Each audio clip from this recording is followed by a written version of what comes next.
호세아서 5장 8절로부터 너희가 기브아에서 뿔나팔을 불며 라마에서 나팔을 불며 베다웬에서 외치기를 베냐민아 내 뒤를 쫓는다 할지어다. 벌하는 날에 에브라임이 황폐할 것이라. 내가 이스라엘 지파 중에서 반드시 있을 일을 보였노라. 유다 지도자들은 경계표를 옮기는 자 같으니 내가 나의 진노를 그들에게 물같이 부으리라.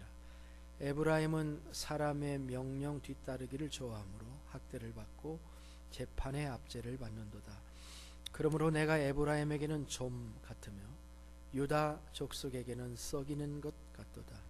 에브라임이 자기의 병을 깨달으며 유다가 자기의 상처를 깨달았고 에브라임은 아수르로 가서 아렙 왕에게 사람을 보내었으나 그가 능히 너희를 고치지 못하겠고 너희 상처를 낫게 하지 못하리라. 내가 에브라임에게는 사자 같고 유다 족속에게는 젊은 사자 같으니 바로 내가 움켜질지라도 내가 탈취하여 갈지라도 건져낼 자가 없으리라. 그들이 그 죄를 뉘우치고 내 얼굴을 구하기까지 내가 내 곳으로 돌아가리라. 그들이 고난받을 때에 나를 간절히 구하리라. 아멘. 연속극을 보면은요 막 100회까지 가더라고요. 우리가 주일마다 지금 연속극을 보고 계십니다. 호세아라는 말씀의 9번째 시간입니다. 요즘 한반도는 매우 경량의 바다에 빠져 있습니다. 남북 간의 대립을 하고요, 또 북한과 미국이 무력 충돌 막바지에까지 가는 어느 때보다도 상황이 나쁜 그런 환경입니다.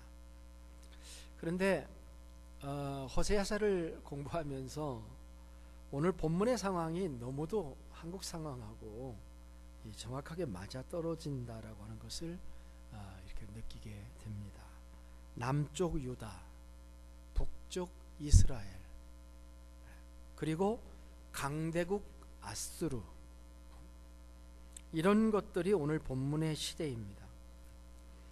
이런 시대의 미래를 바라다보면서 호세아는 지금 예언을 하고 있는 것입니다. 이 말씀이 오늘날 우리에게도 주시는 메시지가 있다고 믿습니다. 8절을 먼저 보겠습니다. 너희가 기브아에서 뿔나팔을 불며 라마에서 나팔을 불며 베나에서 외치기를 베냐민아 내 뒤를 쫓는다 할지어다. 자, 이 8절을 읽으면 제일 먼저 어떤 필링이 여러분에 옵니까? 8절을 금방 제가 읽었는데요, 느낌이 있으십니까? 뭐가 들립니까? 제 목소리밖에 안 들려요? 뭐가 들립니까? 소리가 들립니다. 성경을 그렇게 읽어야 돼요. 소리가 들립니다. 나팔 소리가 들립니다. 무슨 나팔 소리입니까? 전쟁 나팔 소리예요. 전쟁 때 사용하는 신호의 나팔입니다. 나팔 소리와 함께 함성도 들립니다. 어디서 함성이 들리나요? 여러 도시들에서 함성이 들립니다.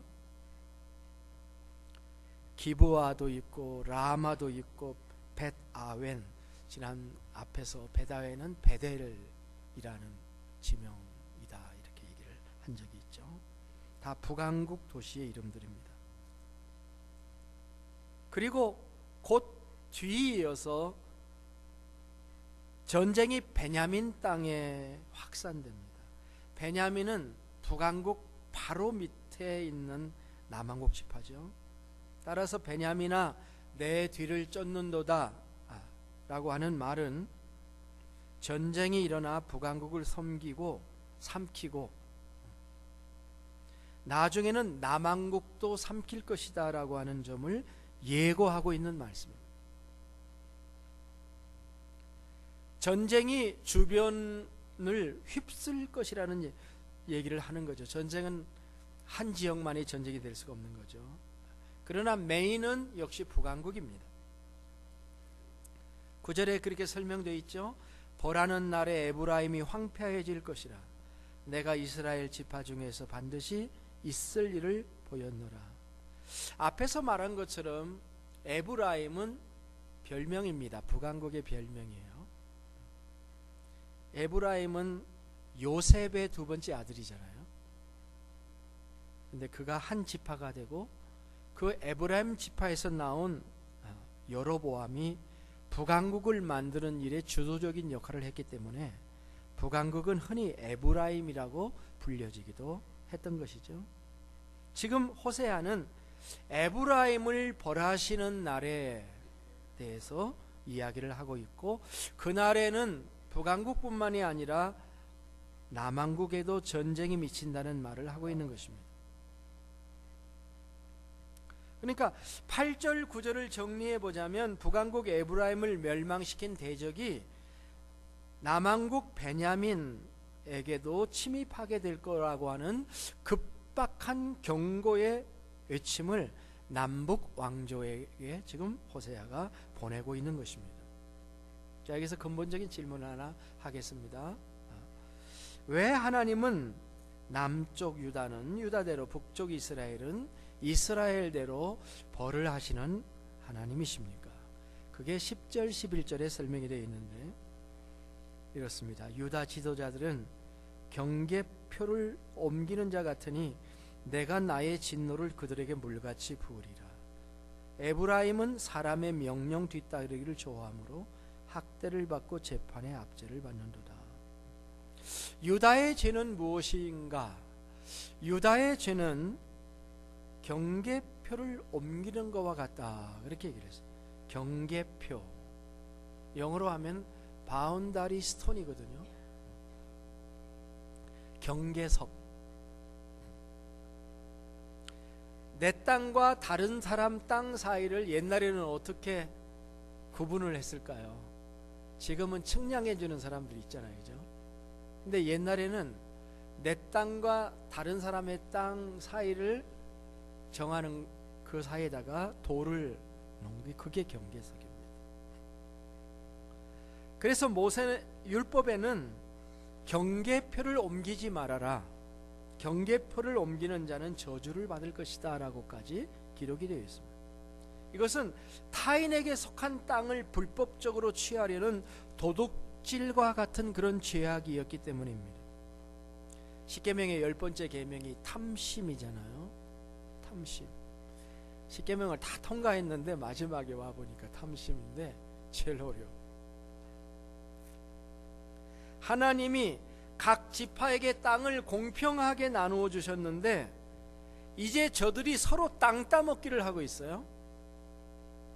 가진 자는 더 가지려고 안달이고 그걸 위해 평생 싸우고 있습니다. 눈 뜨고 일어났는데요, 눈 뜨고 일어나 보니까 아침에 자기 땅과 다른 사람 땅을 구분했던 경계석이 한참 내 땅으로 들어와 있어요. 아침에 일어나 보니까. 그런데 그걸 도로 갖다 놔야 되는데 저놈이 힘이 세면 얻어맞거든요. 이런 상황. 눈 감으면 코백하는 세상이란 말이 나오죠.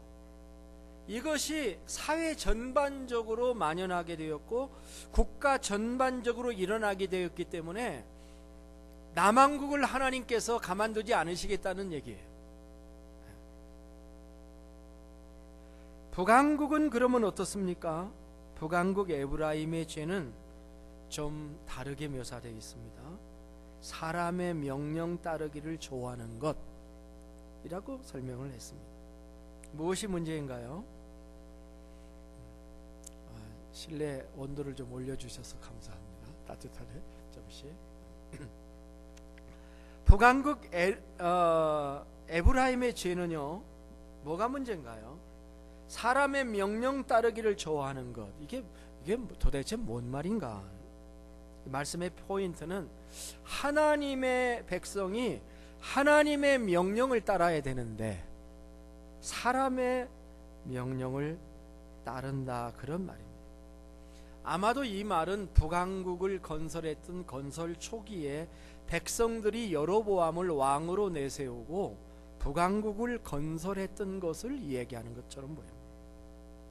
그들은 하나님의 뜻을 구하지 않았습니다. 자기들은 피해를 입고 있다고 생각해요.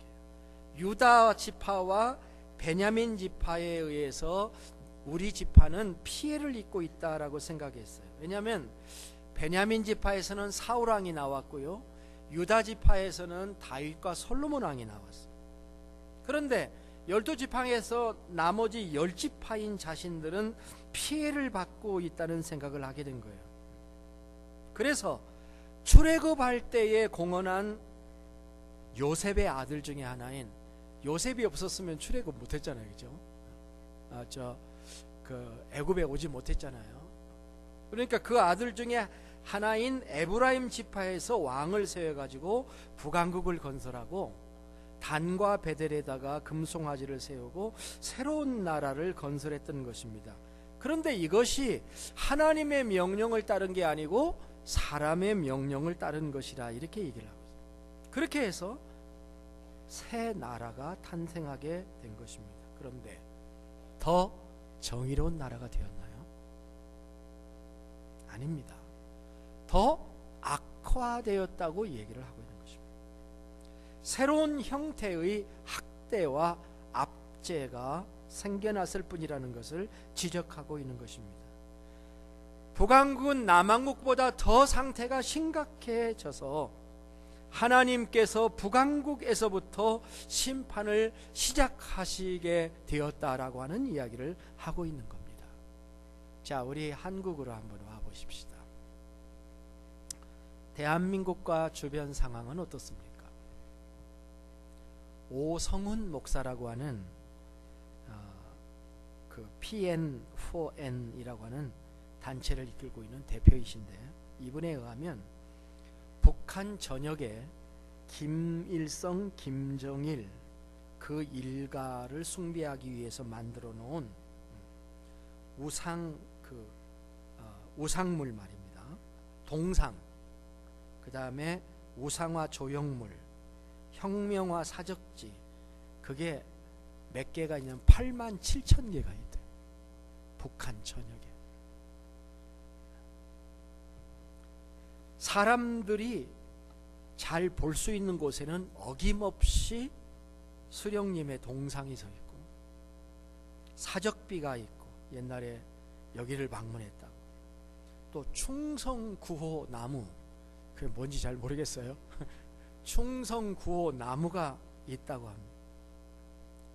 사람들이 생활하는 가정의 방이나 버스나 기차나 지하철과 같은 대중교통 수단 그 안에도, 집에도 있어요. 집에도 반드시 김일성, 김정일 초상화를 의무적으로 걸어 놓아야만 합니다. 심지어는 외출을 하려면 그냥 외출을 못합니다. 외출을 할 때는 반드시 가슴에 김일성, 김정일 초상화가 있는 휘장을 달지 않으면 외출할 수도 없습니다. 우리는 서기 2017년에 지금 살고 있잖아요. 근데 연호도 서기를 안 써요, 북한은. 어떻게 쓰냐면은 그 대신 김정일이 세상에 태어난 1912년, 그게 우리 아버님 태어났던 해예요. 사실은 똑같은 해에 나셨는데 김일성이 먼저 갔어요, 우리 아버지보다. 근데 그 1912년부터 주체 연호 1년이에요. 그렇게 연호를 사용하는 그런 곳이죠. 참 복적인 문제죠, 그죠?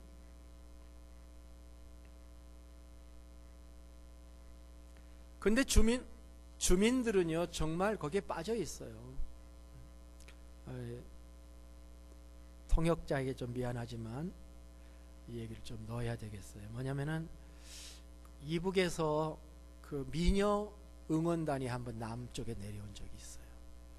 하도 이쁜 사람들이 많이 와서 인기가 많았는데 이 미녀 응원단들이 막 난리를 벌이는 영상을 한번 본 적이 있어요. 뭐가 난리를 벌이고 있냐면, 그때 김대중 대통령인가 하고 김정일이죠. 김정일 사진을 프레카드에 사진을 같이 붙여가지고 길거리에다가 이게 그 전기불 같은 가로등에다가 이를 붙여놨다고요. 프레카드 그거 보통 있는 일이잖아요. 그런데 이 여자들이, 이 미녀 응원단들이 울고불고 하는 거예요. 우리 수령님의 사진이 비 맞는다고. 수령님의 사진을 비 맞는 데 놔뒀다고 울고불고 하는 거예요. 이거 보통 그냥 항의하는 게 아니에요. 펑펑 울어요. 펑펑 울어.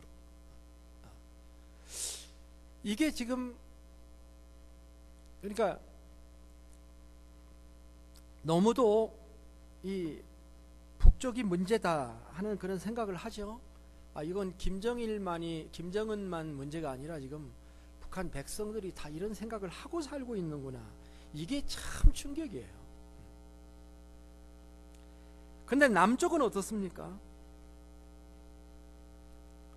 현금의 상황은 많은 사람들이 지금 문제는 북한 문제다라고 얘기를 해요. 그래서 김정은만 없어지면 될 것이라고 생각합니다. 저는 그렇게 생각하지 않습니다. 남쪽은 더 문제죠. 마치 남쪽 유다가 경계표를 옮기는 것처럼 탐심과 이기심이라고 하는 자본주의로 인해서 물질의 풍요 속에서 남쪽은 타락하고 하나님을 떠나고 있지 않습니까? 하나님은 유다 족속에게 내가 나의 진노를 그들에게 물같이 부으리라고도 말씀하시는 하나님이십니다. 이 모든 상황이 심판을 부르고 있다는 것입니다. 하나님은 어떻게 심판하시나요? 하나님의 심판의 방법 혹은 하나님의 대책은 무엇인가요? 두 가지가 있습니다. 하나는 소극적인 방법이고 하나는 적극적인 방법이에요. 소극적인 방법은 12절입니다. 그러므로 내가 에브라임에게는 좀 같으며 유다 족속에게는 썩이는 것 같도다. 선뜻 잘 이해가 안 되는 단어죠. 내가, 여기서 내가는 하나님이잖아요. 내가 에브라임에게 좀 같다는 말이 무슨 말입니까? 좀이라고 하는 것은 영어로 moth인데, get the moth 하면 좀 먹다 그런 뜻이고, moth eaten 하면 벌레가 먹었다라고 하는 얘기. not eaten sweater 하면 좀 먹은 스웨터다 그런 뜻이잖아요. 좀과 같은 하나님이라는 말이 조금 우습기는 해요, 그죠? 좀 같으신 하나님. 내가 에브라임에게 좀 같다는 말은 하나님이 에브라임을 좀이 썩음과 같이 서서히 좀 먹게 하겠다라고 하는 그런 뜻입니다. 저희 몇 년 전에 저희 집 리파이낸싱을 한번 했는데, 조사하는 사람들이 와가지고 이제 그 집을 평가하는 사람들이 오더라고요. 와서 보는 게 여러 가지 거를 보는데 그 중에 한 가지가 나무가 좀 먹었나 안 먹었나 그걸 보더라고요. 만일 그 집에 나무가 있잖아요.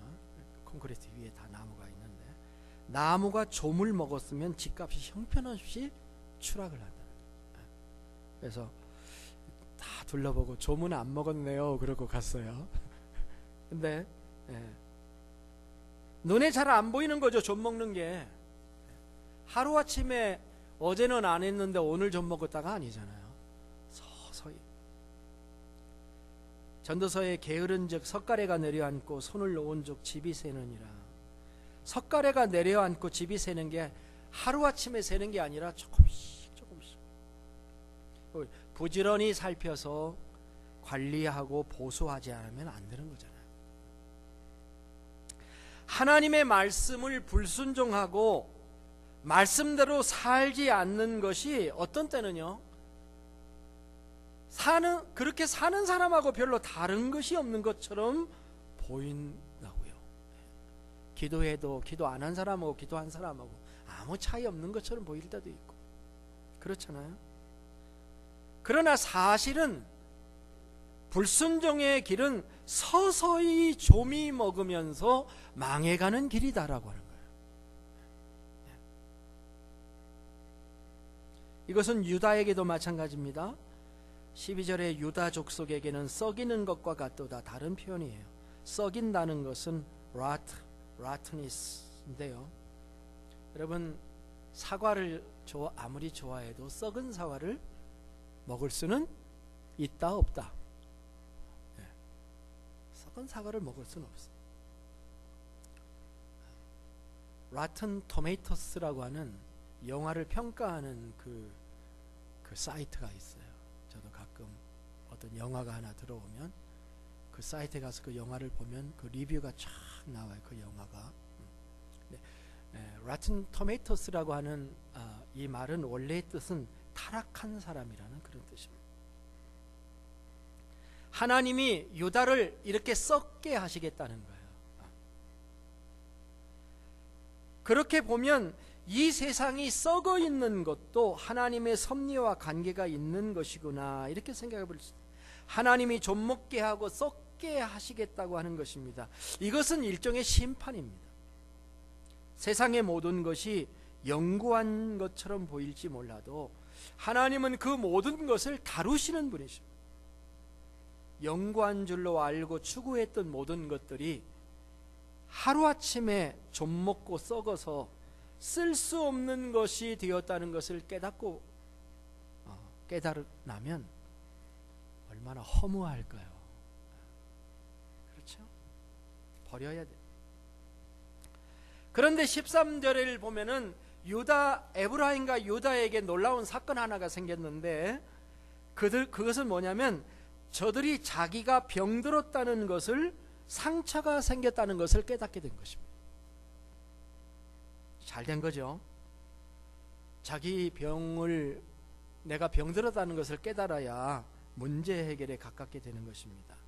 그래서 참 깨달았다는 것은 참 좋았는데 좋다 말았습니다. 왜 좋다 말았나요? 병을 깨달은 이후에 행동을 잘못하고 있습니다. 13절입니다. 에브라임이 자기의 병을 깨달으며 유다가 자기의 상처를 깨달았고 에브라임은 아수르로 가서 아렙 왕에게 사람을 보내었으나 그가 능히 너희를 고치지 못하겠고 너희 상처를 낫게 하지 못하리라. 여기 긍정적인 것과 부정적인 게 있습니다. 긍정적인 것은 자기의 병을 깨달은 것입니다. 그런데 부정적인 것은 무엇일까요? 그것은 그들이 병을 낫기 위해서 하나님께로 간 것이 아니고 아수르 왕에게 갔다, 그렇게 기록하고 있습니다. 이것이야말로 샤크예요. 하나님을 실망시키게 하는 행동이죠. 하나님의 입장에서 볼 때는 자기 백성이 더 잘못된 길로 가는 것이에요. 정작 자기를 구원해 줄 분은 하나님이신데 그 구원자에게 간 것이 아니고 오히려 원수에게 간 것입니다. 결국은 자기를 나중에 멸망시킬 게 아수르인데 아수르에게 사람을 보내었다고 기록을 하고 있는 거죠. 하나님이 얼마나 한스러우실까요? 결과가 불을 보듯이 뻔한 것인데요. 하나님을 화나게 하시고 아마 불같이 속에 부글부글 진노하시는 하나님의 마음을 생각할 수 있습니다. 이것은 호세아만 말한 것은 아닙니다. 에레미야 서 중에 유명한 구절 하나가 에레미야 2장 12절 13절입니다. 에레미야는 외칩니다. 외치는데 집에서 조용하게 외치는 게 아니라 하늘을 향해서 외칩니다. 이사야도 하늘을 향해, 하늘이여 들으라 땅이 여기를 기울여 그랬잖아요. 뭐를 외쳤냐면 너 하늘아 이 일로 말미암아 놀랄지어다, 심히 떨지어다, 두려워할지어다, 여호와의 말씀이니라. 내 백성이 두 가지 악을 행하였나니 곧 그들이 생수의 근원되는 나를 버린 것과 스스로 웅덩이를 판 것인데 그것은 그 물을 가두지 못할 터진 웅덩이들이니라. 똑똑한 인간들이 자신의 이성을 사용해서 하나님을 버린 게 첫 번째 죄고요. 그리고 하나님을 버리고 나니 다른 방법으로 해결해 보려고 웅덩이를 팠는데요. 그 웅덩이가 열심히 팠는데 물이 고이지를 않는 웅덩이였다라고 하는 것입니다. 웅덩이를 파느냐고 얼마나 고생을 합니까? 옛날 같으면 다 손으로 파는데요. 그런데 그 웅덩이를 파고 나니까 물이 다 빠져나간다. 그런 말씀입니다.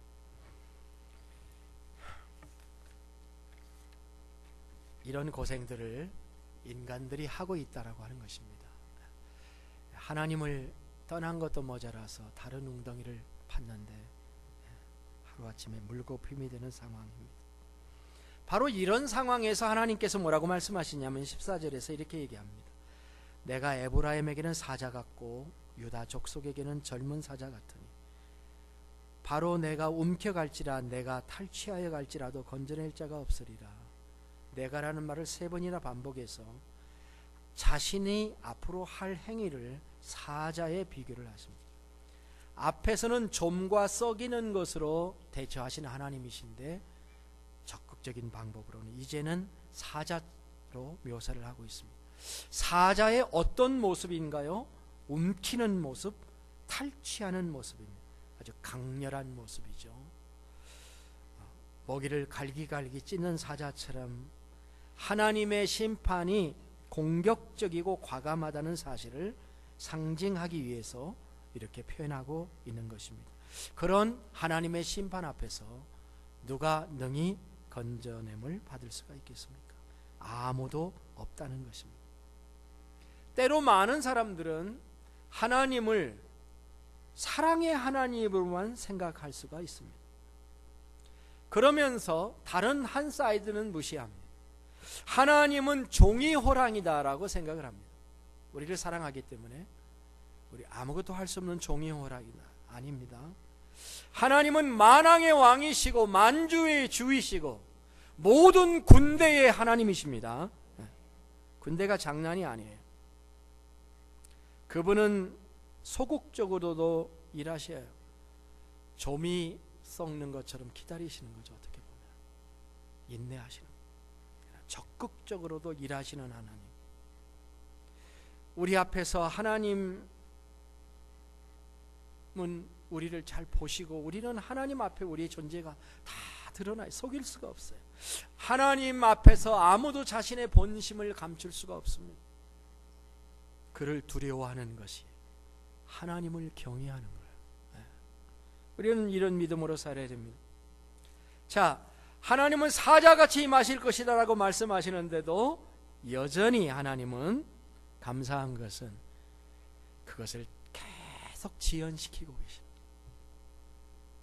하나님은 인내하시는 하나님이시고 기다리시는 하나님이시다. 15절입니다. 오늘의 마지막 절입니다. 그들이 그 죄를 뉘우치고 내 얼굴을 구하기까지 내가 내 곳으로 돌아가리라. 그들이 고난받을 때에 나를 간절히 구하리라. 사랑의 랄리와 같다고 하는 말을 앞에서도 했어요. 하나님과 자기 백성의 사랑이 마치 남녀의 사랑이에요. 삐져서 이렇게 갔다가 헤어져 보니까 또 그립고 이렇게 해서 왔다 갔다 하는 것처럼 하나님께서 이렇게 떠나셨는데 떠나셔서 또 기다리고 계시고 그런 표현이죠. 지난 시간에도 우리가 잠시 떠나시는 하나님의 모습을 살펴봤는데 오늘 말씀도 마찬가지입니다. 하나님이 떠나서 자기의 곳으로 돌아가십니다.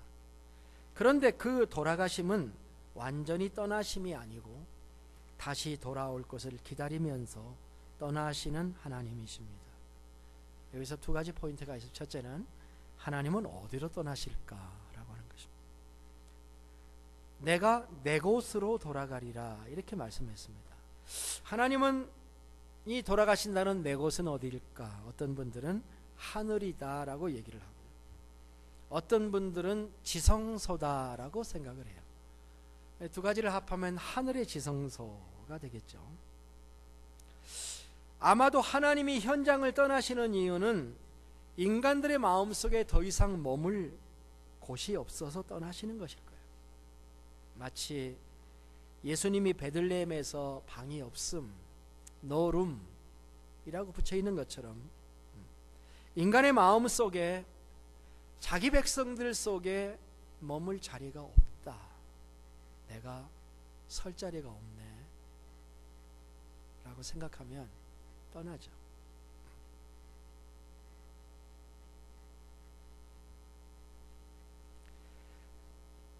그러나 하나님의 떠나심은 완전한 결별이 아니라 잠시 떠나시며, 떠나기는 하지만 여전히 마음은 남아있는, 발이 떨어지지 않는 떠남입니다. 그는 다시 돌아올 것을 기약하며 떠나십니다. 아직은 때가 아니네, 지금은 아니야 하면서 떠나시는 것입니다. 그런데 하나님은 언제 돌아오신다고 얘기를 하고 있습니까? 기다림은 만남을 전제로 하듯이 하나님의 떠나심은 돌아옴을 전제로 한 것입니다. 오늘 15절의 말씀이 하나님의 돌아오심의 두 가지 조건에 대해서 이야기를 합니다. 첫 번째 조건은 죄를 뉘우치고 하나님의 얼굴을 구할 때까지. 죄를 뉘우치고 하나님의 얼굴을 구할 때 돌아오신. 두 번째는 고난을 받고 하나님을 간절히 구할 때. 여기 간절히가 중요해요. 그냥 구하는 게 아니라 간절히 고난 속에서 하나님께 간절히 기도할 때 하나님이 돌아오신다.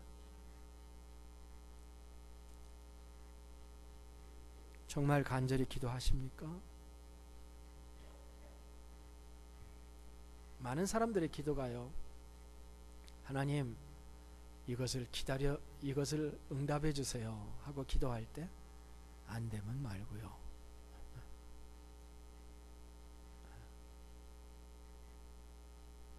그런 기도가 간절이라고 할 수 없어요. 주님, 이게 내 삶의 의미입니다. 내 기도를 들어주세요. 간절히 기도할 때. 시편 105편 4절에서는 여호와와 그의 능력을 구할지어다, 그의 얼굴을 항상 구할지어다, 그렇게 말씀합니다. 역사는 북왕국 이스라엘의 멸망을 증언합니다. 실제 좀같이 썩이는 것 같이 하시다가 나중에 정말 사자같이 하셔요. 그래서 북왕국도 멸망하고 남왕국도 멸망하는 것이 역사잖아요. 그런데 멸망이 끝이 아니에요. 멸망보다도, 나라의 멸망보다도 하나님의 백성이 돌아오는 것을 하나님은 기뻐하십니다. 환난과 시련을 당해도 하나님께 돌아오지 않았던 백성들이 늦게 깨닫고 돌아오는 것도 하나님의 은혜예요. 이들이 나중에 진짜 깨닫습니다.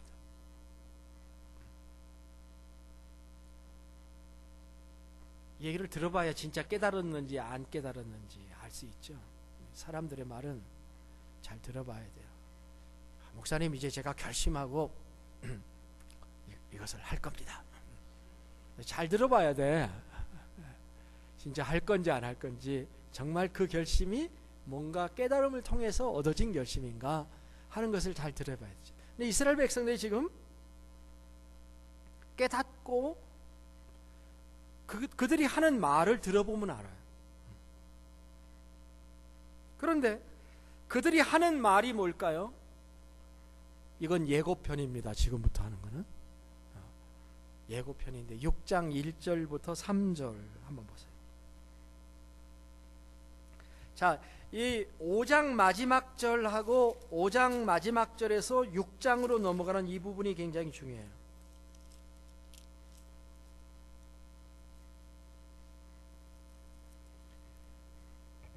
5장 마지막 절에는 죄를 뉘우치고 얼굴을 구하기까지 돌아가 있겠다고 그랬죠. 그래 나중에 구할 거라고 그랬죠. 6장 1절부터 3절까지 한번 같이 읽어보겠습니다. 오라 우리가 여호와께로 돌아가자. 여호와께서 우리를 찢으셨으나 도로 낫게 하실 것이요 우리를 치셨으나 싸매어 주실 것입니다. 여호와께서 이틀 후에 우리를 살리시며 셋째 날에 우리를 일으키시리니 우리가 그의 앞에서 살. 그러므로 우리가 여호와를 알자. 힘써 여호와를 알자. 그의 나타나심은 새벽빛같이 어김없는 비와 같이 땅을 적시는 늦은 비와 같이 우리에게 임하시리라 하니라. 하니라까지예요. 자, 그러면 무슨 날이에요? 6장 1절부터 3절이 나중에 돌아오는 사람들의 말이에요. 그러면 제대로 깨달았어요? 안 깨달았어요? 제대로 깨달은 것 같죠. 이렇게 제대로 깨닫고 하나님께 돌아오는 날 하나님이 돌아오신다. 그런 얘기예요. 오늘 6장 1절부터 3절은 오늘 말씀하지 않겠습니다. 예고편이에요. 자, 말씀을 맺겠습니다. 등산을 할 때 가장 위험한 것이요, 벼락 맞은 나무를 붙잡는 거랍니다. 나무가 힘이 되어줄 줄 알고 붙잡았는데 실제로는 그것을 잡았기 때문에 추락한다. 우리가 진정 내 힘으로 살지 않고 내 방법을 찾아서 살지 않고 하나님께 그 문제를 가지고 나아갈 줄 아는 것이 믿음이에요. 어떤 문제든지 다 영적인 거예요. 그렇게 하려면 믿음이 성장할 때만 가능한 거예요. 하나님도 이건 못 해주시겠지? 라는 생각을 하면 안 돼요. 내가 병들었다는 것을 깨달았을 때 아수르를 찾아가는 것은 더 상황을 악화시키는 일이에요. 우리는 하나님이 우리를 사랑하신다는 이 한 가지 사실만으로도 우리는 행복해해야 합니다. 하나님은 여러분을 사랑하십니다. 그의 말씀을 경청하고 순종하여야 할 것입니다. 하나님과 나의 사랑의 밀고 당김이 어느 때까지 계속되어야 할까요? 부부도 그렇더라고요. 내가 화해를 하려고 하는데 상대방의, 우리 집 일이라고 생각하지 마세요. 내가 화해를 하려고 하는데 상대방이 닫고 있을 때가 있고, 조금 있으면 정반대 상황일 수도 있고, 이게 관계라고 하는 게 참 미묘한, 둘이 같이 딱 만났을 때, 같이 마음을 열었을 때, 그때 뭔가 이루어지는 거 아닙니까? 하나님과 나와의 사랑의 관계를 지금 얘기하는 것입니다. 하나님과 나와의 사랑의 관계가 어느 때까지 밀고 당기고 있어야 되는가?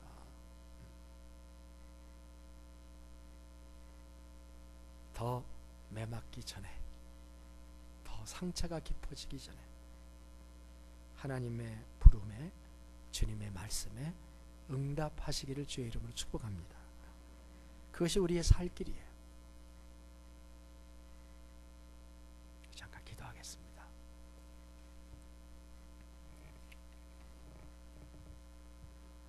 주님은 우리를 망하게 하는 게 목적이 아니잖아요. 나를 잠깐 떠나실 때가 있습니다. 물론 완전히 떠나심이 아니에요. 사랑이기 때문에 난리가 있어요. 오래 참고 기다려주시는 분이 하나님 편이죠. 항상 우리는 하나님을 거절할 때가 많고, 내가 볼 때 내가 좋은 곳을 선택하는 사람들입니다. 하나님을 떠나서 자기 웅덩이를 파는 사람들이에요. 그런데 그 웅덩이는 물을 담을 수 없는 웅덩이에요. 헛수고일 뿐이다 라는 말씀. 주님, 나를 사랑하시고 나를 기다려주시고 내 얼굴을 구할 때까지, 나를 간절히 찾을 때까지 기다리시는 하나님 감사합니다. 이 하나님과 사랑에 빠지기를 원해요. 하나님의 사랑을 감사합니다. 고백하십시다. 잠깐 동안 조용히.